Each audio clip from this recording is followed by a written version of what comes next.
So how do they suggest handling those inevitable conflicts that arise in any marriage?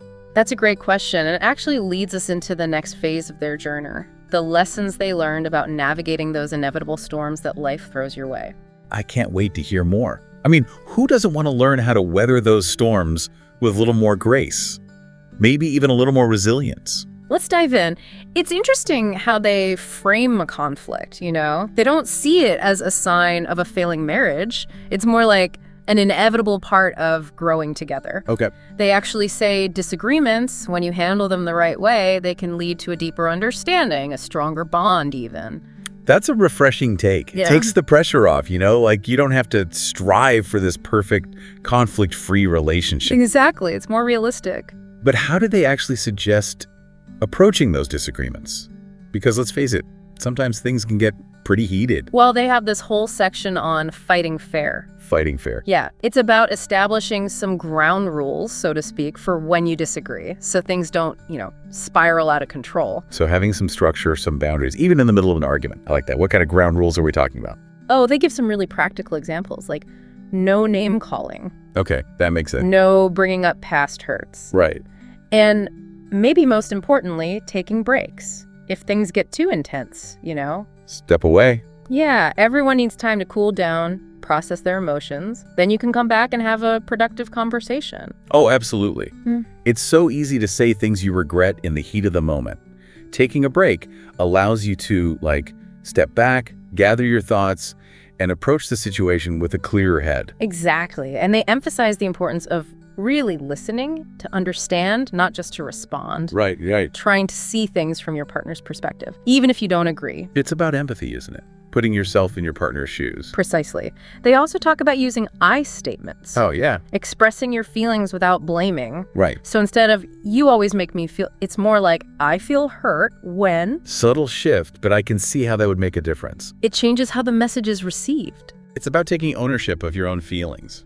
Exactly. They don't just talk about conflict resolution in general terms. Okay. They actually delve into those unique challenges and dynamics that come with being a man and a woman in a marriage. Yeah, that's huge.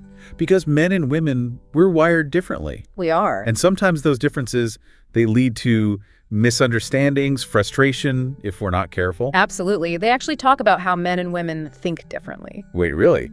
So it's not just societal conditioning. There's a biological basis for these differences. That's what the research suggests, yeah. And they give practical examples of how these differences play out in marriage, like how we approach conflict. I've seen that firsthand. It's like speaking different languages sometimes. They say women often want to talk things through, process their emotions, while men might withdraw or try to fix the problem quickly without necessarily talking about it. So true. And it can be so frustrating when you don't understand those differences. You might think your spouse isn't taking your feelings seriously, when really they're just processing things differently. Exactly. And their point is, neither approach is wrong. It's about recognizing and respecting those differences. Communication is key. Again, understanding where your partner is coming from can make all the difference. Absolutely. And they even suggest that these differences can actually make the marriage stronger. If you learn to leverage them, that is. Okay, how so? Well, for example, when making decisions, they found they make better choices as a couple because they bring different perspectives to the table. Two heads are better than one, but in this case, two different kinds of heads. Exactly. And they apply this to romance, too. Ooh, this is interesting. Because, let's be real, sometimes what one person finds romantic, the other might find totally cheesy. They encourage couples to talk openly about what makes them feel loved and appreciated. So it's not about playing games or trying to manipulate your spouse. It's about being intentional and thoughtful. Exactly. It's about understanding your spouse's love language and then speaking it. We all have different ways of feeling loved. Right. They talk about how women often appreciate words of affirmation, acts of service, while men might value physical touch, quality time spent together. It's about figuring out what makes your partner feel truly loved and valued, and then putting in the effort to express your love in a way that resonates with them. Now, going back to that idea of making your home a shelter in the storm, remember that? Yes. They talk about what that means practically. Creating a safe, supportive environment where you both feel comfortable sharing your struggles. So being a good listener, offering empathy, not judging each other's reactions, Because sometimes when you're going through something tough, the last thing you need is judgment from the person you're supposed to be able to rely on. Exactly. They even say it's okay to seek support outside the marriage if you need it. From friends, family. Yeah, or even a therapist. Sometimes you need a fresh perspective, and it's not a sign of weakness to reach out for help. It's about recognizing when you need extra support. Exactly. And it's interesting, their faith really shines through here. How so? They talk about their shared belief in God being a source of strength and comfort throughout their marriage. Like having a shared foundation of faith. It gives them a sense of purpose that goes beyond just the day-to-day ups and downs. That's beautiful. And you know what? They take it a step further. They encourage couples to actually make their home a mission field. Wow, a mission field. So it's more than just being a good couple. Right.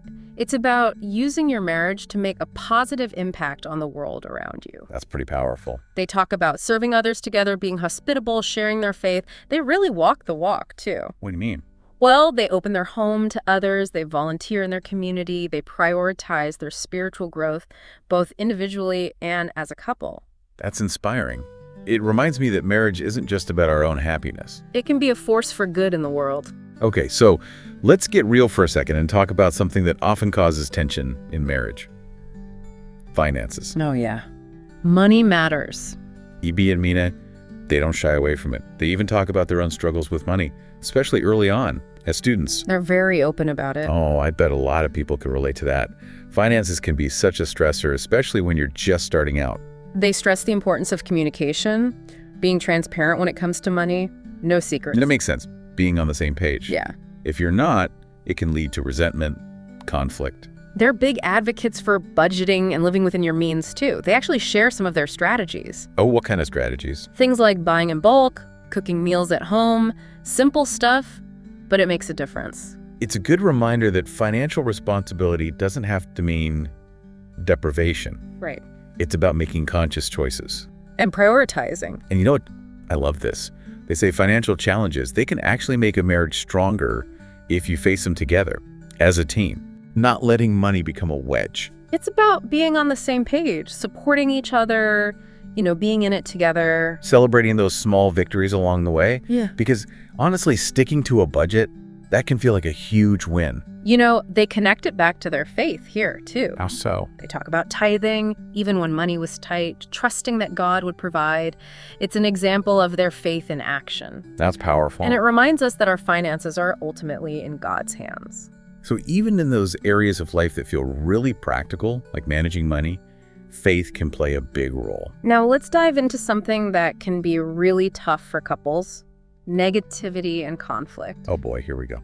Because, let's be real, no marriage is immune to disagreements, frustrations. They acknowledge that up front. Sometimes those negative feelings can really build up, even create a toxic atmosphere. They talk about recognizing that negativity bias we talked about earlier. Right, how our brains are wired for the negative. We have to actively focus on the positive, not let those negative thoughts take over. Easier said than done sometimes, though, right? Our brains are like trained to notice flaws, problems. How do you actually shift that mindset? They offer some great advice. Practicing gratitude, for one. Okay. Focusing on solutions instead of just dwelling on the problems. Right. Choosing to speak kindly even when you're upset. Ooh, that's a tough one. It is. But they're basically saying that negativity can be contagious, but so can positivity. You're creating a more uplifting atmosphere. Exactly. And remember that idea of fighting fair. Yeah. It's not about winning or losing. It's about resolving the conflict in a way that makes the relationship stronger. It's like remembering you're on the same team. Exactly. They share their own guidelines. No name calling, no dredging up the past, and taking those breaks when you need them. Those are really practical tips. Right. It's not just theory. You can actually implement this stuff. And that's what I appreciate about this book. It's full of real-life stuff, personal stories, practical advice you can use. It's not just a feel-good marriage book. It's a guide for navigating the messy reality of building a life together. Now, before we move on, remember they talk about those differences between men and women? Yeah. And how important it is to embrace those differences? Yes.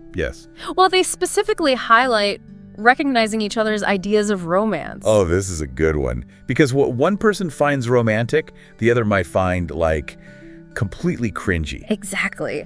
They actually encourage couples to have a real, honest conversation about what makes them feel loved, appreciated. So it's about understanding your spouse's love language and making an effort to speak it. You got it. Because we all have different ways of experiencing love. Right, and it's not about playing games or manipulating your spouse. It's about being intentional, being thoughtful. It's those small, everyday gestures that really matter. They build that foundation of love and connection. Now, remember that whole concept of marriage as a shelter in the storm? Yes. Well, they actually unpack what that means practically. Because it's one thing to say, I'll be there for you. But when those storms actually hit, it can be a lot harder to navigate those rough waters. Right. It's easy to say, harder to do. So what do they suggest? Well, they talk about creating that safe and supportive environment where you both feel comfortable being vulnerable. So being a good listener. Offering empathy. Not judging. Exactly. And sometimes, they say, you might even need to seek support outside the marriage. Therapy, you mean? Yeah, or from friends, family. Sometimes you just need a fresh perspective. It's not a weakness to ask for help. And they talk about the importance of forgiveness because, let's be honest, in any marriage, there are going to be hurts. Disappointments, yeah. And if you hold on to that anger, that resentment, it can poison the relationship. So forgiveness is essential. For healing, for moving forward, for both of you. Absolutely. And they connect this back to their faith. They see forgiveness as a reflection of God's grace, God's mercy. It's a beautiful way to look at it. Forgiveness isn't about letting the other person off the hook. It's about freeing yourself from the burden of that anger. So you can experience more love, more healing,